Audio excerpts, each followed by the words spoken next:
in our Marine Corps. So they actually did some doctrine that excluded blacks, women, mulattoes, Indians from the Marine Corps. And blacks were not allowed to come to the Marine Corps until the onset of World War II. It's funny how when bullets start flying, they don't care what you look like. That's the story here.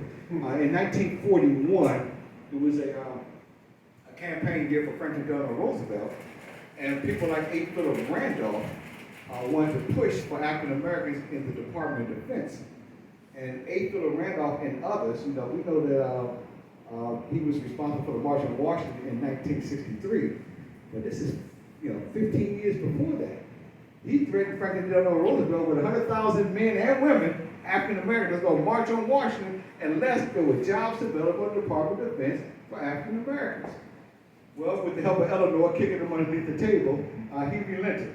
And Franklin Delano Roosevelt signed Executive Order 8802 in June of 1941 that allowed for blacks to come in the Department of Defense and subsequently the United States Marine Corps. That wasn't his intent to integrate the Marine Corps, it was to integrate the Department of Defense, and the Marine Corps was a part of the Department of Defense or the United States Navy, which we hate to admit. Yeah. So the executive order was signed in June of 1941. The commandant of the Marine Corps at the time, the gentleman's name was Thomas Holcomb, absolutely refused to have blacks come to the Marine Corps. He said they're trying to break into a club that does not want them. A reporter asked him on the record. Now it's bad enough when some of these segregationists spoke behind closed doors or in private, but this was in public. He was asked if it was a choice of 250,000 blacks or 5,000 whites, what would his choice be? He said, I'd rather have the whites. Now, you got to be some kind of prejudice on the onset of World War II to turn down 250,000 soldiers or Marines. But he just didn't want it. So what did he do? Thomas Holcomb, I'm going to say his name in people. Thomas Holcomb ignored the President of the United States executive order. Finally, Frank Knox got involved because he was the Secretary of the Navy at the time, and other organizations that A. Philip Randolph, the black press, got involved, and they put some pressure on the Marine Corps. So they finally relented. And Thomas Holcomb realized that he was going to have to accept blacks in the Marine Corps. Now his problem was, where do I train these blacks? Where do I train this new kind of Marine? Surely I can't send them to the Marine Corps Recruit Depot San Diego and train with the whites. And they will never get to his beloved Paris Island, South Carolina, where they train Marines on the East Coast. So what do we do? Well, the Marine Corps was building a huge base in Jacksonville, North Carolina. We know it now as Camp Lejeune, the largest amphibious base in the world, probably. But they had a tract of land that was an old CCC camp during World War I. And so, you can imagine the buildings there were dilapidated, they were run down, if there were any structures there. There was no running water because that was common in the South in the 1910s and 20s. So they opened up this acreage of land and says, okay, Marines, we can train blacks there. We can train blacks there. So in August of 1942, almost 80 years from now, August 26, 1942, the first African-American men, and they were all men, arrived at Montford Point Camp. A lot of people may say Camp Montford Point, but it's actually Montford Point Camp. But they arrived there by the bus load. Howard P. Perry of Charlotte, North Carolina was the first to step off the bus, so he was recognized as the first African-American Marine to arrive at Montford Point.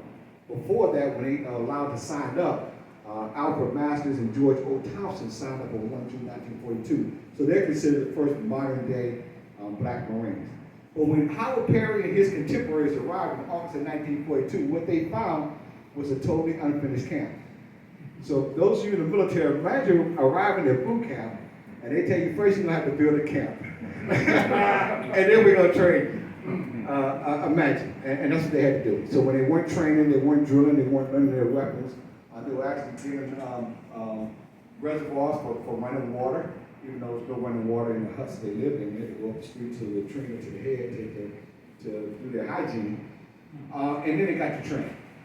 Now the officers that were assigned there did not want to be there because they thought it would be a black spot on their record if they knew they was training blacks. They would never be able to live it down in the officers club. Hey, Matt, what you do today with your colors?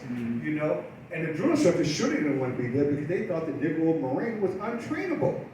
And they didn't want to risk their career with trying to train them because if they failed, then you failed. Essentially, that's how the military works.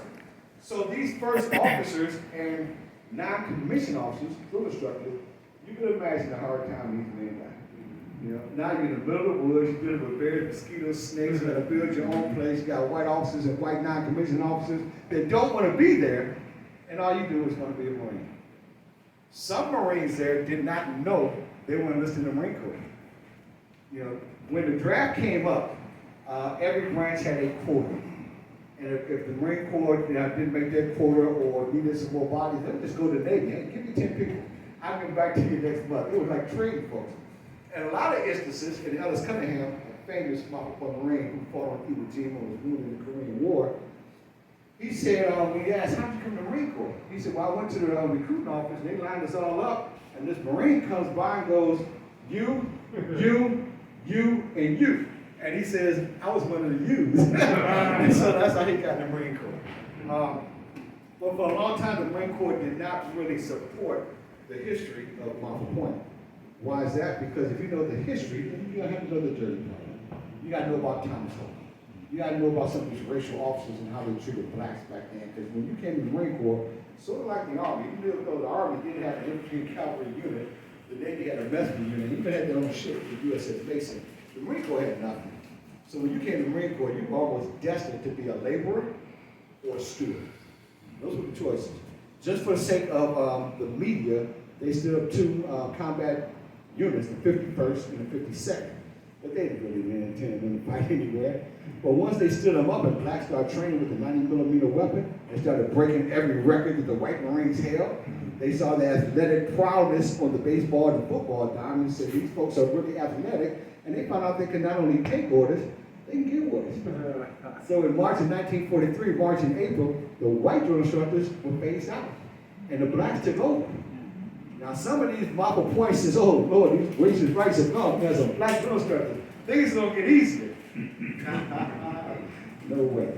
Hasmark Johnson, Gilbert Hasmark Johnson, he was known as Hasmark Johnson because he had served in the Army and the Navy. And when he came to the Marine Corps, he had 3 service stripes to designate his years of service. So they took all his straps away. When you come, unlike the other branches of service, when you come to the Marine Corps, you come in as a private. I don't care what you were in any other branch of service. You may get an extra stripe after boot camp, but you come in as a private. So Hashmark came in as a private, and we put his uniform. He didn't have no stripes here. He had 3 hash marks, or service stripes. So he got the name Hashmark. So him and Huff took over the training of the recruits. There's a poster back there of the first 6 African-American drill instructors. Please take a look at that. And before I show the movie, which is probably being queued up right now, I'm going to tell you everything that's laying flat on that table, except for my photo album. Please take it with you. Those are handouts. It talks about the Congressional Gold Medal. It talks about the Montford Pointers. I always believe if you have a meeting with somebody, you give something tangible in their hand to take home with them, they'll read it. So throw it in the bathroom when you're in the library, do some reading. Right now, we're going to show a video that was produced about 10 years ago. It's a former Commandant of the Marine Corps, James Amos, who I think is a hero to the Montford Marines, unlike Thomas Hope.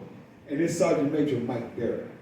Once the Commandant of the Marine Corps found out what I was doing and lobbying the U.S. Congress for a Congressional Gold Medal for these men, he jumped in, after he kind of got on me, he jumped in with all his support.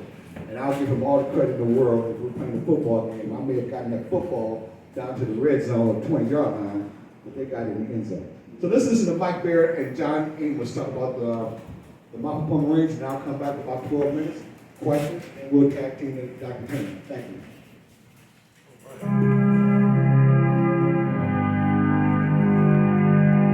The spirit of our Corps, was like the eagle, globe, and anchor, lives within the